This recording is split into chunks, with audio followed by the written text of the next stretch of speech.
uno de nuestros propósitos como iglesia aquí en Charallave, en los lugares donde Dios nos ha permitido llegar, y en el nombre de Jesús podremos ir llegando.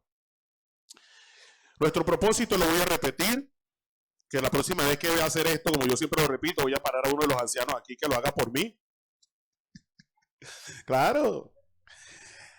Atraemos y ganamos personas para Cristo, le preparamos para que adquiera madurez espiritual y le capacitamos para un ministerio significativo dentro de la iglesia y una vida de misión en el mundo a fin de magnificar y glorificar a Dios. Si usted se da cuenta, durante todo este año hemos estado hablando acerca de atraer y ganar, que tiene que ver con proclamar, que ya hablamos de proclamación. Capacitamos, preparamos, eso tiene que ver por supuesto con enseñanza, que ya trabajamos enseñanza, discipulado, nos servimos unos a otros dentro del ministerio, tiene que ver con la comunión que ya lo trabajamos, o el servicio que también trabajamos, y nos queda la última parte de ese propósito, que es a fin de magnificar y glorificar a Dios, es decir, para adorarle. Todo lo que hacemos aquí lleva como objetivo final que toda rodilla se doble delante de Dios, es decir, que le adoremos, que a quien nosotros le presentemos el mensaje del evangelio termine reconociendo a Dios como su Señor y como su Salvador, y que le adore. ¿Cuántos le adoran? Gloria al Señor. Entonces hoy comenzamos este periodo y vamos a comenzar con una prédica que se llama Alabando a Dios en todo tiempo y que está basada en el Salmo 150. Así que le voy a pedir por favor que vayan a sus Biblias y a medida que lo vayan teniendo, por favor ayúdeme, usted me va diciendo amén, ¿ok? Gloria al Señor. Ramón siempre está activo. Gloria a Dios, hay 2 o 3 que lo tienen allí. Gloria al Señor. Salmo 150, versículo 1. Ok, leo en el nombre del Padre, del Hijo y en presencia del Espíritu Santo en este lugar. Amén. Aleluya. Alaben a Dios en su santuario. Alábenlo en su majestuoso firmamento. Alaben a Dios por sus hechos poderosos. Alábenlo según la excelencia de su grandeza. Alaben a Dios con sonido de trompeta. Alábenlo con arpa y lira. Alaben a Dios con pandero y danza. Alábenlo con instrumentos de cuerda y flauta. Alaben a Dios con címbalos sonoros. Alábenlos con címbalos resonantes. Todo lo que respira, alabe al Señor. Aleluya. Amén. Gloria a Dios. Le voy a pedir que por favor una vez más se ponga de pies. Vamos a orar y vamos a pedirle a Dios reverentemente que hable a nuestras vidas. Amén. ¿Cuánto quiere que Dios le hable? En todo tiempo, ¿verdad? ¿Cuánto nos ahorraríamos meter la pata si buscáramos que Dios nos hablara constantemente? Amén. Gloria al Señor. Padre amado, Dios todopoderoso, he aquí tu palabra. Queremos pedirte en el nombre que es sobre todo nombre, el cual tú nos diste, el nombre de Jesús de Nazaret, por cuya sangre somos aceptos delante de ti, y solamente por esa sangre, Dios eterno, que tú hables a nuestras vidas, Dios. Señor, tú conoces la necesidad puntual de cada uno de tus hijos, Señor. Las necesidades físicas, materiales, emocionales, espirituales, Dios. Y conforme a eso obra hoy, Señor, de manera muy especial, Dios eterno. No te detengas en nada, Señor, en este día. Sé tú el protagonista, Dios eterno. Quita toda distracción que quiera poner el enemigo y edifícanos en tu verdad. Tu palabra es verdad. Lleva cautivo todo pensamiento y todo lo que se levanta en contra del conocimiento de ti, Dios eterno. Y háblanos, Dios eterno. Haznos entender con contundencia, Señor, para que no se nos olvide la palabra, que tú hables a nuestras vidas en este día. En el nombre de Jesús. Amén. Puede tomar asiento allí, mi amado hermano. Ahora bien, vamos a hablar entonces de los salmos. Como se dan cuenta, acabamos de leer el último de los poemas del libro de los salmos, que consta de 150.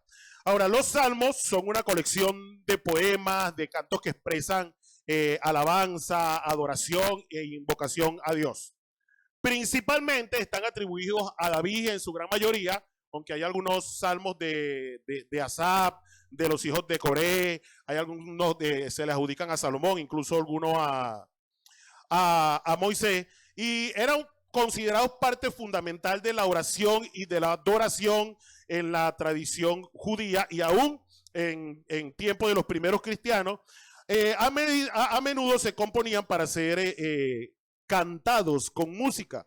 Ahora, los salmos abordan una gran variedad de situaciones de la vida, desde la alegría de la creación hasta el lamento por las dificultades, por la persecución, y ofrecen un lenguaje que te expresa sentimientos hacia Dios, ¿ok? Algunos dicen que estos salmos los recopiló David y David los entregó, y otros que fueron recopilados años después. Lo cierto es que los salmos, más que un poemario, describen vida. Los salmos describen vida, o sea, describen vidas en las que Dios está obrando y en las que vamos a poner como ejemplo solamente a David, en la que David se relaciona con Dios y Dios se relacionaba con él. En el Salmo 1, comienza, el primer salmo de David, comienza aconsejando acerca de la necesidad de meditar en la palabra de Dios para recibir bendición de parte de Dios. ¿Sí? Bienaventurado el varón que no estuvo en consejo de malos y no anduvo en camino de pecadores, ni en silla de escarnecedores se ha sentado, sino que en la ley de Jehová está su delicia y en su ley medita de día y de noche. Será como árbol plantado junto a corrientes de agua que da su fruto a su tiempo y su hoja no cae y todo lo que hace prosperará. ¿Ok? Entonces vemos que en este primer salmo él está dando si fuera en este tiempo, un tips bien especial, oye, para que todo te salga bien de la mano de Dios.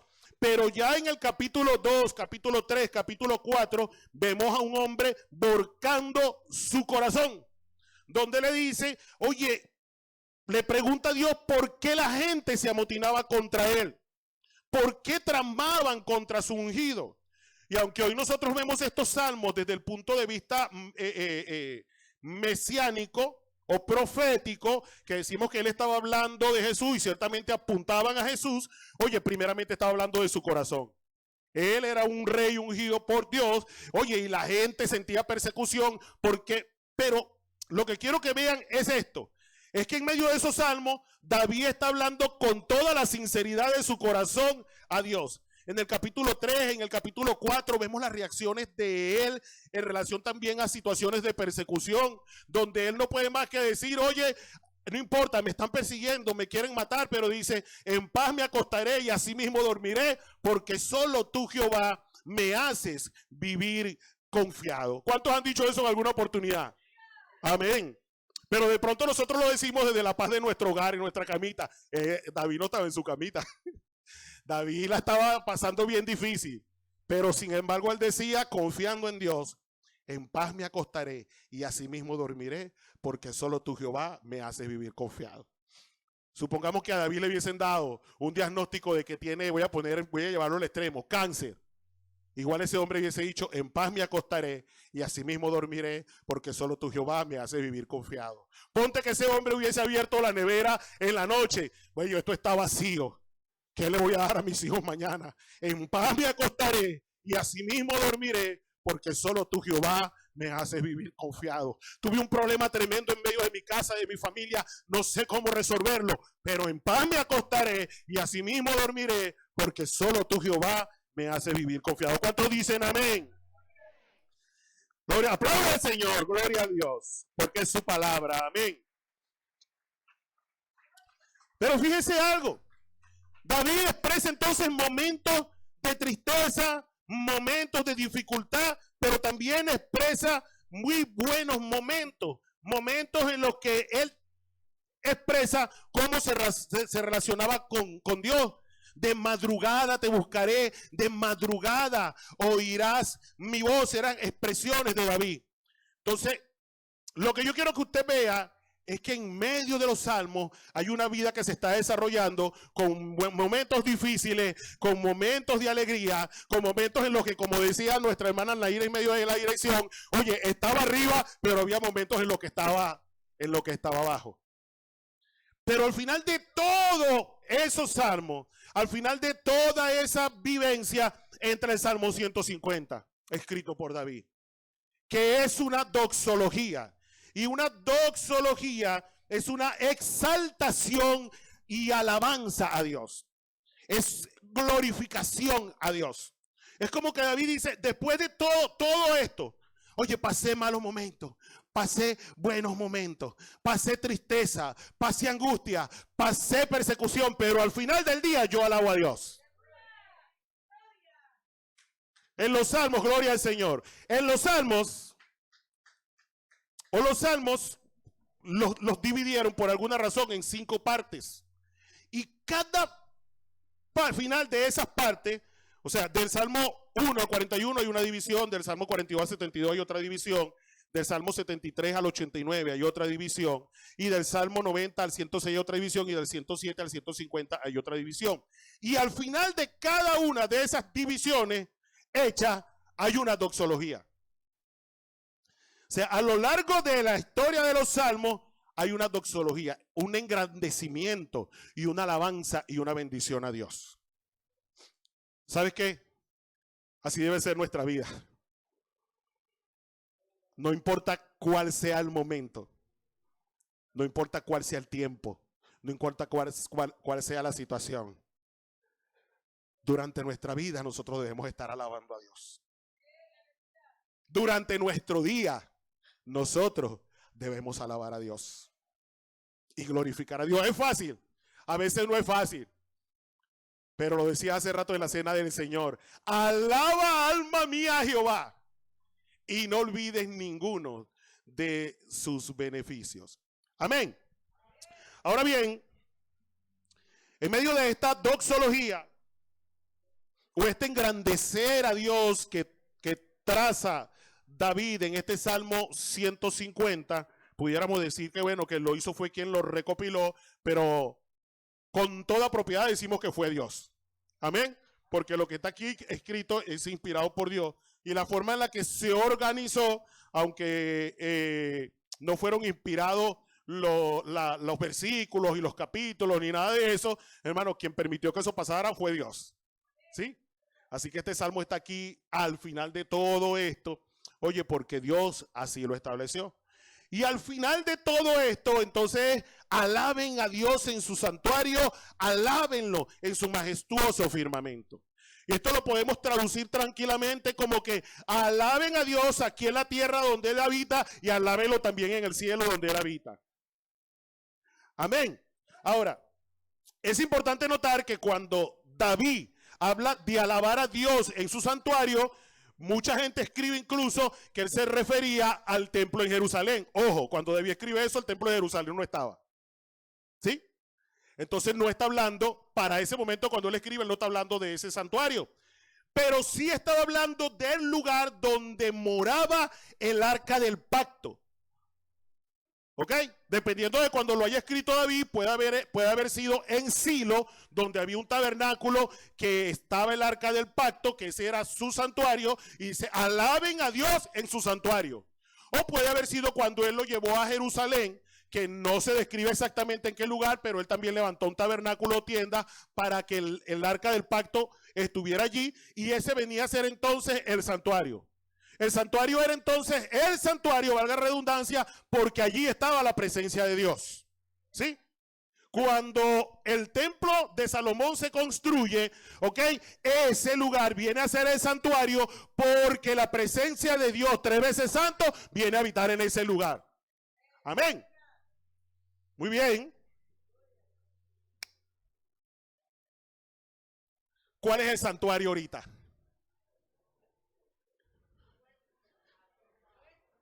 Diga que es este local. Ah, no, él no mora en medio de paredes de barro ni de piedra. Pero sí, este es un lugar especial para el Señor. Yo lo creo. ¿Sí? Salomón sabía que Dios no habitaba en medio de paredes de barro, pero le construyó una casa hermosa y dijo, Señor, es- escucha la oración de tus siervos que te hagan en este lugar y respóndele. Y aún decía, y si ellos estando en cautiverio porque pecaron contra ti, porque te desobedecieron y tú enviaste ejércitos, guerras, donde ellos estén y vean hacia allá, ahí Señor perdónale. Sí, el lugar de reunión es importante para el Señor, pero ese no es su santuario.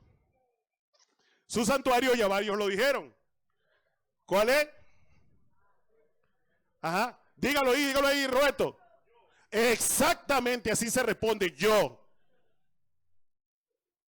¿Cuál es el santuario del Señor? Diga yo.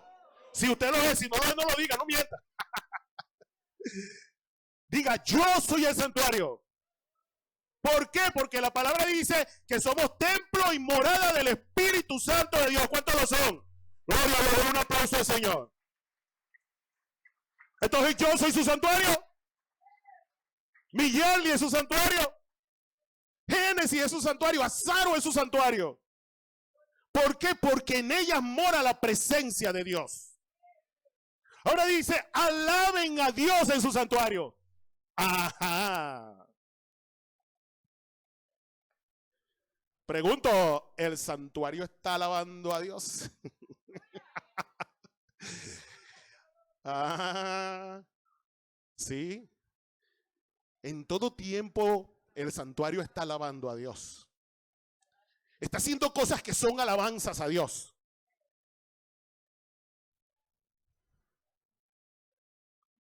Porque si el santuario anda en adulterio, no es santuario.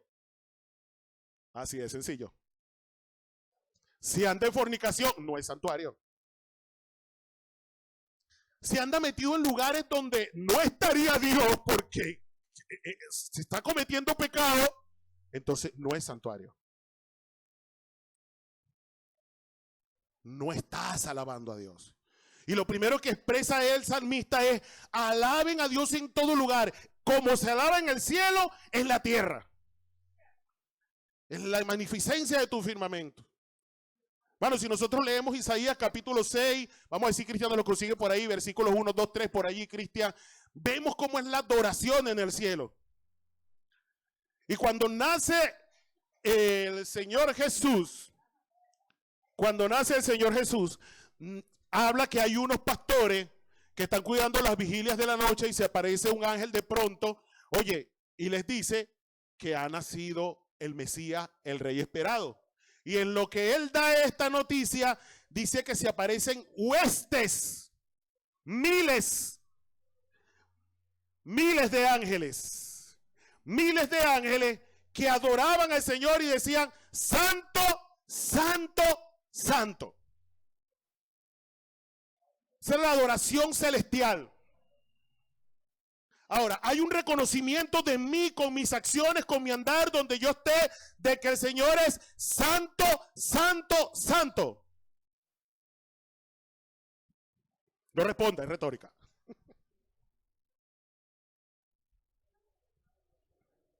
Pero eso es lo primero que expresa el salmista. Alabemos a Dios en el cielo, alabemos a Dios en la tierra. Pastor, explícame esto, ¿por qué si estamos hablando de adoración, tú me estás hablando de alabanzas? Es importante que nosotros entendamos que adoración y alabanza se parecen, pero no son lo mismo. La adoración está centrada en quién es Dios, ¿sí? Por su naturaleza, por quién es Él. Y la alabanza en por lo que Dios hace, ¿sí? Por las bendiciones que nos da, por la forma en la que se manifiesta, por las obras que ha hecho en medio de nosotros. Ahora, la alabanza es una expresión de adoración. ¿Sí lo ven? La alabanza es una expresión de adoración. Cuando yo alabo a Dios por lo que hace, yo le estoy adorando. Cuando yo dedico mi vida realmente, la mantengo como un santuario, yo estoy adorando a Dios. ¿Por qué? Porque la vida cristiana se vuelve un estilo de vida, una forma de vida. Es mi vida misma. Cuando yo entiendo que en mí está morando Dios. Y de pronto, oye, sería tan bueno que Dios pudiera salir de uno y se le parara a uno al lado. Y de pronto cuando yo estoy diciendo la gran mentira, el Señor me ve y me diga, epa, chamo, epa, amiga, pero por ahí no es. Porque Él está. ¿Ah? A veces como que haría falta eso, ¿sabe? Porque es que se nos olvida que Él está en nosotros. Que Él te está escuchando, que Él te está viendo. Que cuando tú estás hablando con la vecina de tu esposo o estás hablando de tu esposa, Él te está viendo. Que cuando estás diciendo algo contra tu hermano, Él te está viendo. ¿Y sabes qué es lo más tremendo? Que le duele. Que se contrista.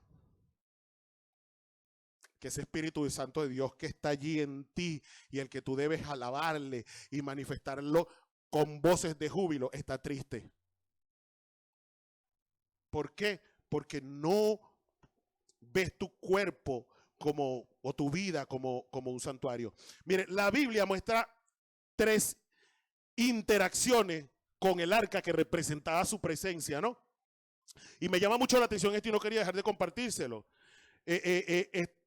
Estos lugares donde estaba la presencia de Dios se volvía el santuario porque el arca del pacto estaba allí. Ahora, la Biblia dice que el arca estuvo unos 20 años en casa de Abinadab. ¿Sí? Después que regresa cuando tiempos del juez Elí, el arca fue llevada a Filistea. Los filisteos ya lo que llevaron fue palo de Dios por haberse llevado el arca del pacto allá y la regresan a Kiriat Jearim y la llevan a casa de este hombre llamado Abinadab. Pero en casa de Abinadab, ¿saben qué pasó? Nada. O por lo menos la Biblia no registra que haya pasado nada. Así de sencillo. El arca estuvo 20 años allí y la Biblia no registra que haya pasado nada en la casa de Abinadab. En ninguno de los libros donde habla de eso, que es en Segunda de Samuel y que es en Primera de Crónicas, no dice nada de eso. Ahora, la Biblia habla de otra interacción, es cuando va siendo llevada de casa de Abinadab a Jerusalén, va siendo llevada y un levita que va allí con el arca, llamado Usa, toca el arca del pacto. Yo hablé de eso en estos días. Y cuando toca el arca del pacto, ¿qué pasó? Murió. O sea, tocar la presencia de Dios de manera, o portar la presencia de Dios de manera inapropiada, aunque ya yo hablé de esto, oye, voy a enfatizarlo, portar la presencia de Dios de manera inadecuada trae consecuencias. La hermana hizo por allá, sí, también puede traerlo. ¿Sí? Entonces, si somos un santuario, tenemos que portar la presencia de Dios como de manera adecuada, de manera correcta. Y la tercera interacción, oye, es después de que muere Usa, el arca es llevada a casa de un hombre llamado Obed-edom. Y la Biblia registra lo que pasó en la casa de Obed-edom. El arca del pacto, la presencia de Dios estuvo en esa casa se volvió el santuario, pero dice la palabra de Dios que Dios bendijo a Obed-edom y a todo lo que tenía. Todo. Todo. Todo lo que era de él. Su casa, su esposa, sus hijos, sus negocios, todo.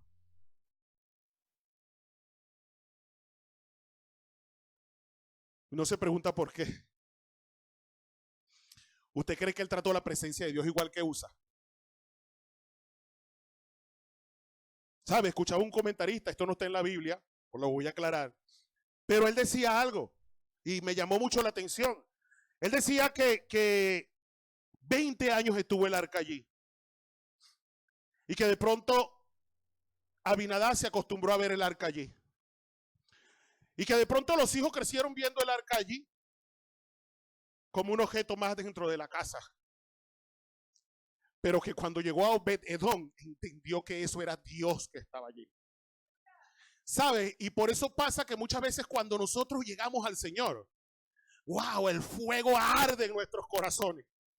Porque entendemos que lo que está en nosotros, lo que nos hace sentir lo que sentimos, es la presencia de Dios. Pero puede pasar, ¿sabe? No estoy diciendo que así sea, que nos acostumbremos. Ahí está. Ahí está. Y dejamos de recibir bendición. Porque dejamos de ver lo valioso que es lo que está en medio de nosotros, que no hace un santuario de Dios. Estas 3 interacciones deben llamarnos la atención. No estoy haciendo nada malo con la presencia de Dios, pero tampoco estás haciendo nada bueno. Ahí está. O estás haciendo algo malo, mira a USA. Pero si estás tratando la presencia de Dios como debe ser, créelo, porque la palabra lo demuestra, que Dios va a traer bendición a tu vida. ¿Cuántos dicen amén?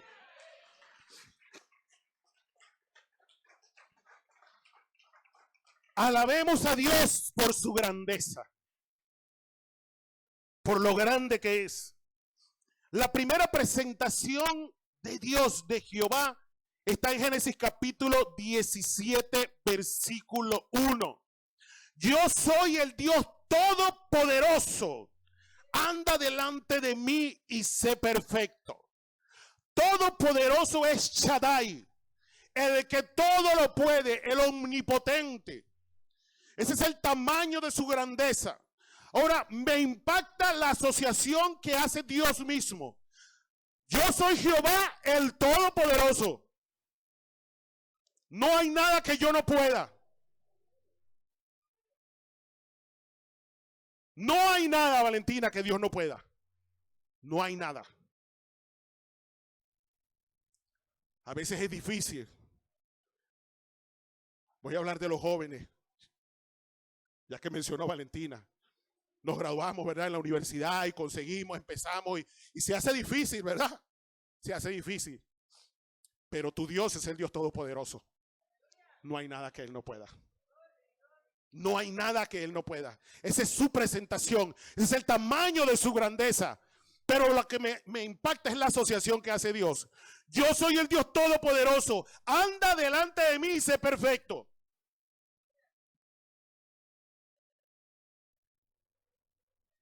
¿Vas a decir que no puede?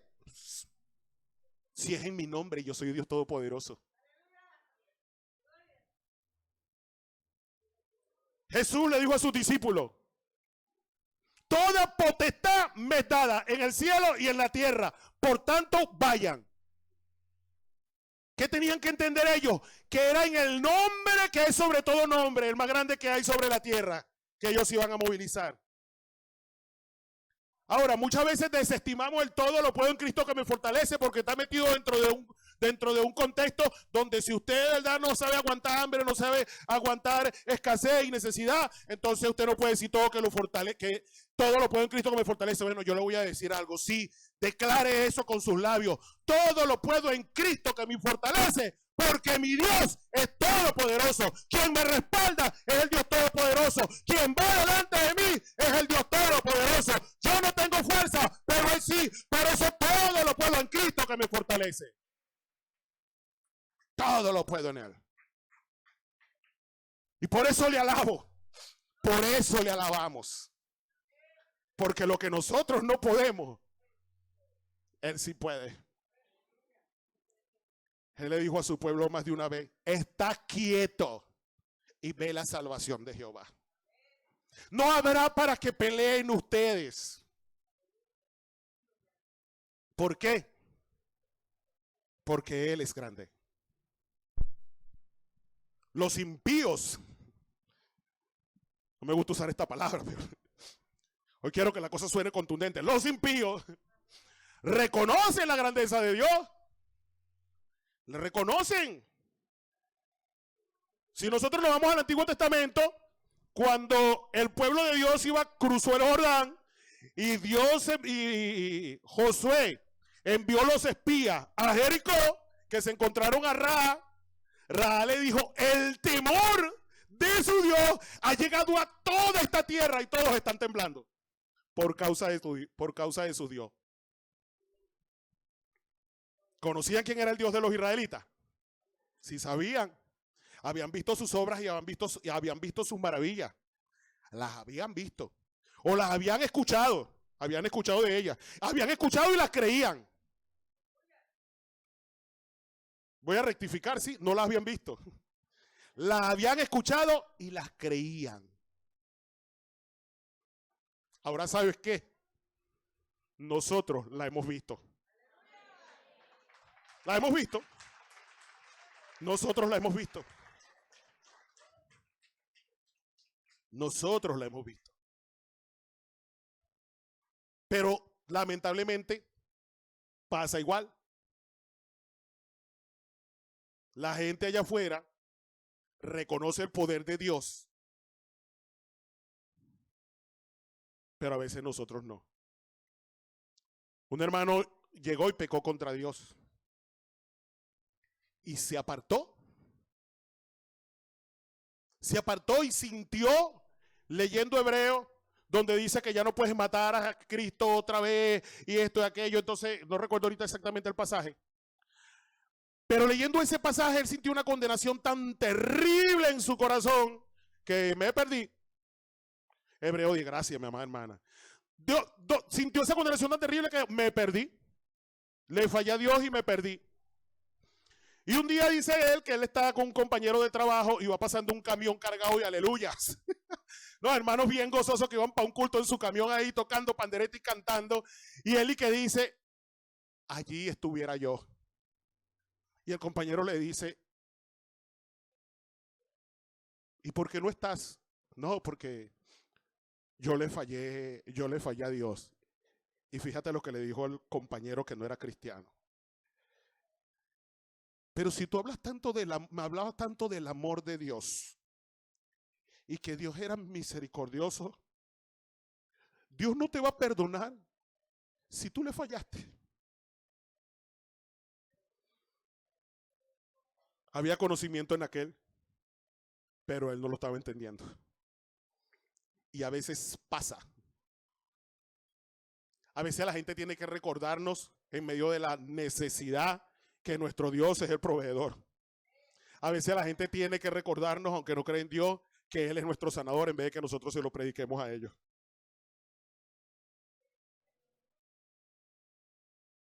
Pero nuestro Dios, quiero que se vayan con esto, es Dios todopoderoso. Esa es su grandeza. Amén.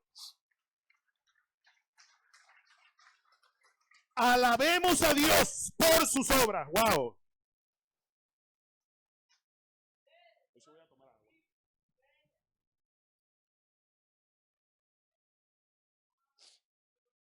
Alabemos a Dios por sus obras. Y si nosotros nos pusiéramos a enumerar las obras del Señor, ¿ok? Ciertamente no terminaríamos aquí. No me quedaría más sudor que botar aquí en este lugar. Pero, hermano, David tenía muchas razones para alabar a Dios por sus obras.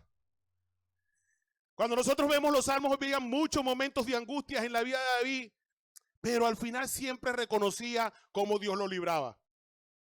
Y ese hombre agradecía al Señor. David había sido ungido como rey. Dios le había permitido vencer gigantes, había conquistado ejércitos y Dios le daba victoria tras victoria. Y él entendía que debía alabar a Dios también por las obras de Dios. Ahora, nosotros, como le decía, podemos enumerar muchas obras. Wow, pero hay una que yo sé que usted sabe cuál es. Hay una. ¿Cuántos tienen razones para alabar a Dios por sus obras? ¿Sabes? Y lo voy a decir por si aquí hay alguien que no lo sabe. La Biblia dice que Jesús no escatimó ser hijo de Dios como cosa que aferrarse. Estaba tranquilo en el cielo. Pero ¿sabe?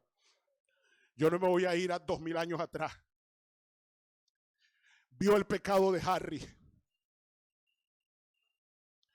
Vio el pecado de los que estamos aquí. Y sí, vio el pecado en aquella época. Y no importa que yo sea el hijo de Dios, yo no me aferro a eso. Y viene y nace en un pesebre. Sí, que romantizamos mucho el pesebre. Cuando hacemos ese pesebre hacemos unas cosas hermosas, los que hacen pesebre o los que hacían anteriormente. Una cosa hermosa. Pero ¿usted cree que así realmente fue el nacimiento de Jesús? No. Una caja donde le daban de comer a los animales. Ahí vino a nacer el Rey de Reyes y el Señor de Señores. Creció en uno de los pueblos más despreciados, Nazaret. Algo bueno puede salir de Nazaret. Ahí creció. Es como que si nació ahorita, no creció en Prado del Este. Para que nadie se sienta ofendido, voy a decir de donde yo soy. Creció en Carapita. ¿Sí? Así fue la vida de Jesús. Y cuando comienza su ministerio, después que es bautizado, lo primero que se le aparece es el diablo para tentarlo. Y después empieza a ser despreciado, llamado hijo de Belcebú. La gente lo rechazaba. Sí, vemos lo hermoso, vemos los milagros que él hizo, vemos las sanidades, vemos las liberaciones. Pero ¿quién sabe quién fue perseguido? Jesús. Acosado, Jesús. Y cuando es capturado, es bien maltratado. Y no lo voy a describir porque yo sé que usted lo sabe. Pero todo eso es razón para alabar a Dios, porque esa es la obra más hermosa y maravillosa, la que me libró del pecado y de la muerte, la que me dio redención, la que me dio salvación. Dar un aplauso al Señor.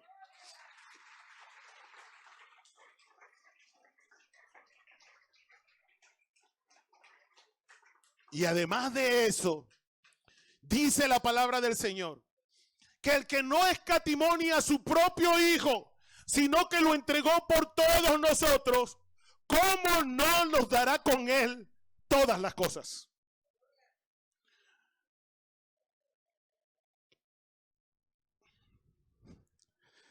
Le dije a Dios que no iba a hablar de esto.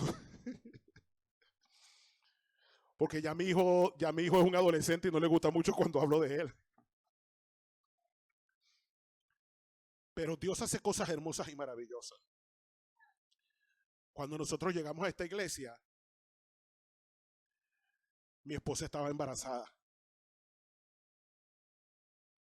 El embarazo se desarrollaba normal, bien, pero de pronto ya el último mes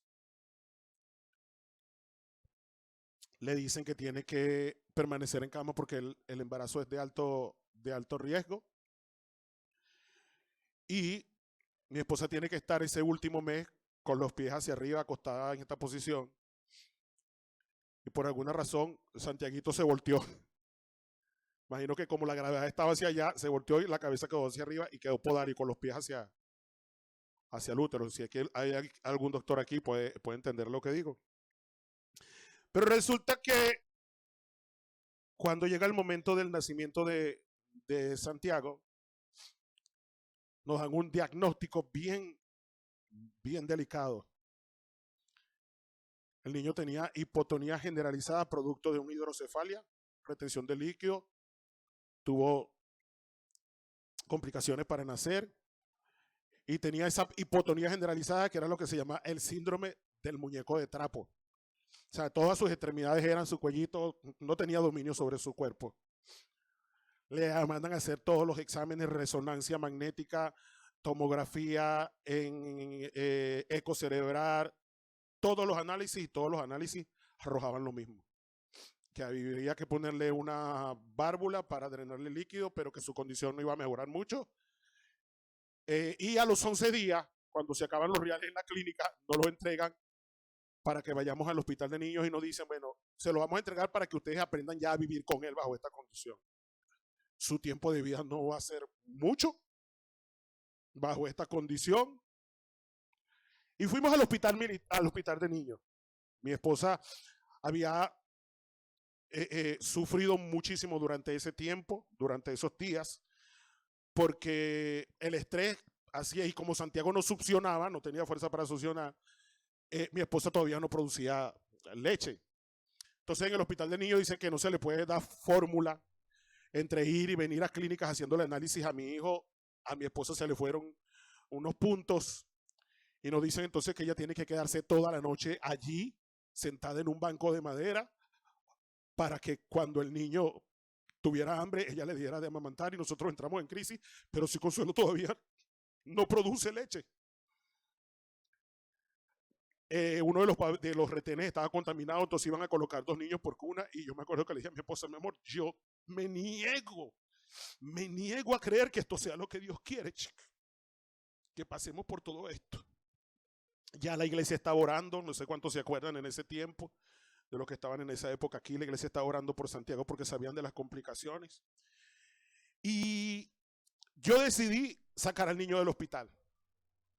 Y mi esposa me dice, ¿estás seguro? Llamé a algunos hermanos, si usted está seguro, pero el mismo domingo voy a presentar al niño, así como estaba. Sacamos al niño el viernes y el domingo nos vinimos a la iglesia cuando estábamos en aquel lugar a presentar a nuestro hijo. Y nunca se me olvida lo que sentí cuando el pastor Forky levantó a Santiago para presentarlo. Lo levantó hasta arriba. Y cuando oró por él sentí una presencia sobrecogedora.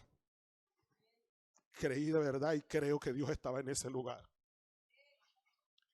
El día lunes veo a Santiago y ellos tenían algo que se llama mirada del sol poniente, que es que los ojos caídos, la mirada caída. Y yo siento que me está mirando, que tiene la mirada fija, y le digo a mi esposa, a mí yo creo que Santiago me está viendo, que tiene la mirada hacia mí. Y ella se acerca y ve. Cuando ella se acerca a tomarle las manos, Santiaguito nos aprieta la mano. Y empezamos a ver cosas en él. Esa misma semana buscamos llevárselo a la neonatóloga. Y la neonatóloga empezó a evaluarlo y me acuerdo que lo agarró por la cinturita. Él no se quedaba fijo y de pronto se quedó erguidito. Y cuando lo puso sobre la cama, los 2 piecitos, él hizo este movimiento que al parecer es un reflejo. Hizo este reflejo. Y esa doctora empezó como loca a llamar y a llamar y a llamar médicos. Todos los médicos que habían evaluado a Santiago, recuerda este niño, mire, este niño está presentando esto, la fontanera se le está cerrando, lo que uno llama la mollera, que se le está expandiendo, más bien se le está cerrando, y esto y aquello, y nunca se me olvidan las palabras de un doctor, porque sabía que nosotros éramos cristianos, porque orábamos ahí en esa habitación de día y de noche. Y ese doctor dijo, bueno, que Dios siga haciendo su milagro. Creo en los milagros, sí.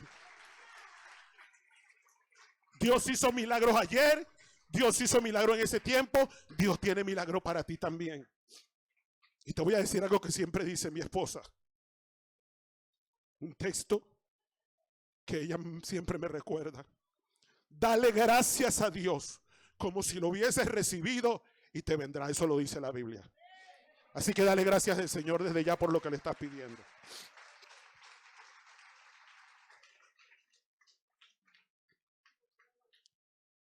Y yo le doy gracias a Dios, no quise dejar de reconocer y alabar a Dios por su obra. Pero yo sé que tú también tienes muchas razones. Que Dios ha hecho milagros, más grandes o más pequeños. Así que alábale. Como dice un predicador, en la sala de espera, mientras espera que Dios haga, alábale. Amén. Simplemente alábale. Alábale al Señor. Hay que darle gracias a Dios por todo lo que ha hecho en nuestras vidas. Yo recuerdo que me puse anecdótico. Hace años yo le decía al Señor que quería ver su poder, que quería ver su gloria. Había visto lo que Dios había hecho con nuestros hijos, con nuestro hijo, y yo, oye, me puse esa medio pentecostal. Yo quería que el Señor me usara para sanidades y para echar fuera demonios y aquellas cosas, y yo, Señor, pero yo quiero ver tu poder. Y yo terminando de orar, se lo compartí hace rato a mi hermana María Eugenia, terminando de hacer esa oración, Señor, yo quiero que tú me uses, yo quiero ser testigo de tu poder. El Señor me trajo un coro que dice: yo soy testigo del poder de Dios, por el milagro que Él ha hecho en mí. Yo era ciego y ahora veo la luz gloriosa que me dio Jesús. No, bueno, por ahí se va. Pero lo cierto es, hermano, que Dios me dijo: chamo, ¿quieres más poder que la vida loca que tú tenías y la transformación que hice en ti? Amén. Entonces todos los que estamos aquí hemos visto el poder de Dios. Amén. En nuestra vida cambiada y transformada. Le damos gracias al Señor por ello. David describe una serie de instrumentos musicales, y entonces hay gente por allí que no duden en decir que esos son los instrumentos exactos con los que nosotros debemos alabar al Señor. ¿Sí o no, hermano Rainer? ¿No ha escuchado? Sí, hermano. Entonces imagínense, Rainer tiene que estar aquí con un salterio, el otro con una lira. Bueno, ¿quién es el guitarrista? Auve sería con una lira. No, tú con una lira, y Auve, que toca el piano, sería con un salterio. Y Yesiel, ¿dónde está Yesiel? Yesiel con los címbalos ahí. ¡Ping! ¡Ping! Pero sabe, lo que está describiendo es júbilo y alegría. Júbilo y alegría. Cada vez que esos instrumentos, todos esos instrumentos que suenan, era una fiesta. Era alegría, era gozo, era júbilo. Y para eso los instrumentos que hay, sí, él describe los instrumentos que habían. Ahora tenemos otros instrumentos y con eso le alabamos. Pero con júbilo y con gozo y con alegría. ¿Por qué? Porque tenemos un Dios grande y poderoso. Porque ha hecho en nosotros cosas grandes y poderosas. Y además ha prometido que hará más. ¿Cuántos lo creen? Lo hará. Entonces le alabamos. Pero finalmente, ya para terminar, él dice: todo lo que respire, alabe a Jehová.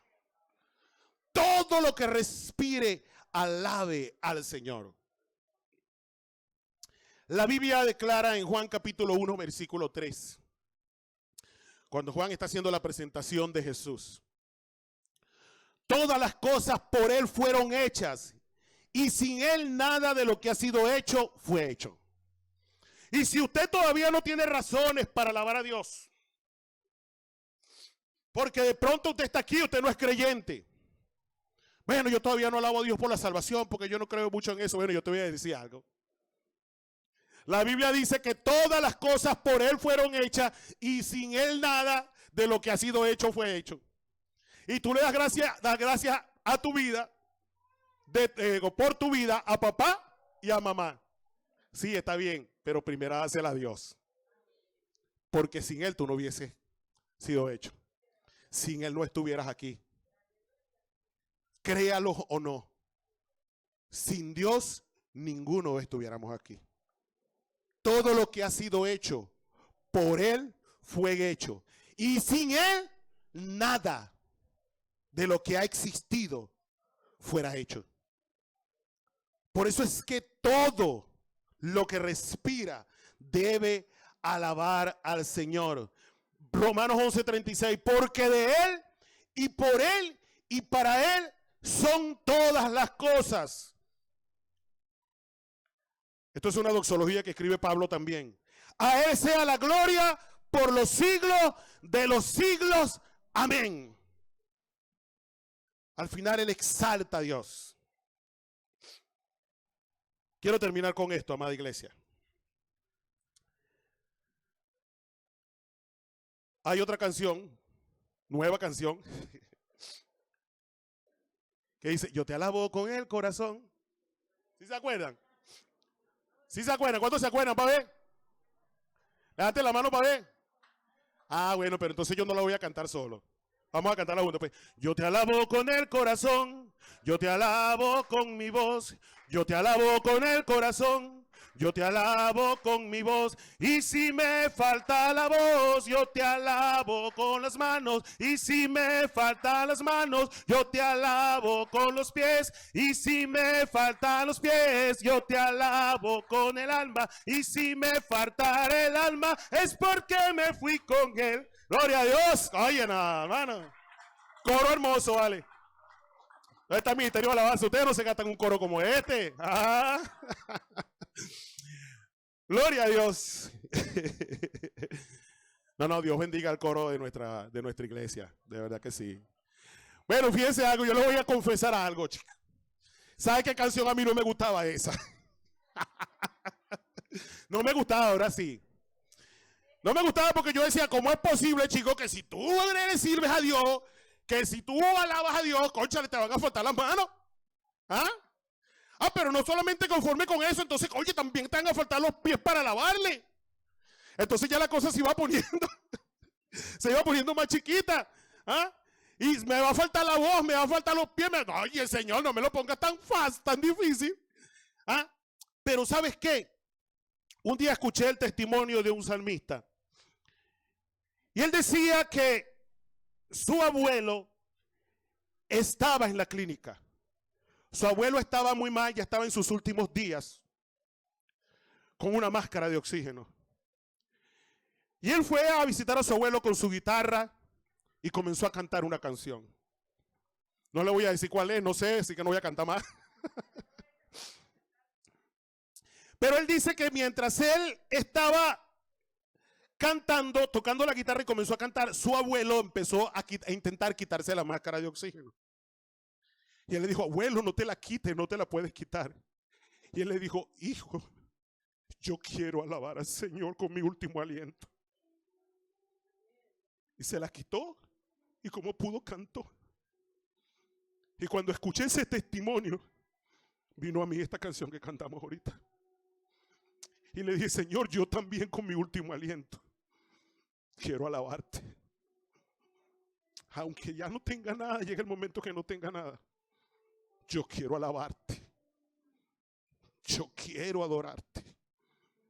Porque grandes cosas ha hecho Dios en mi vida. Entonces dice la palabra que todo lo que respire alabe a Jehová. Tú tienes necesidad económica, pero respiras. Alábale. Tienes alguna enfermedad, pero respiras. Alábale.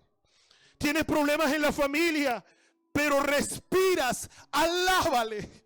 Ponte de pie, iglesia. Alábale. Alábale a Dios con todo. Todo lo que respire, alabe al Señor. Tenemos razones para alabarle. ¿Cuántos creen que tienen razones para alabarle? Amén.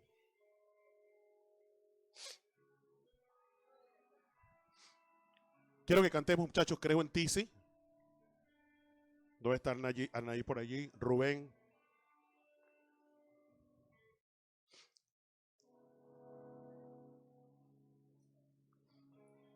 Dígale al Señor que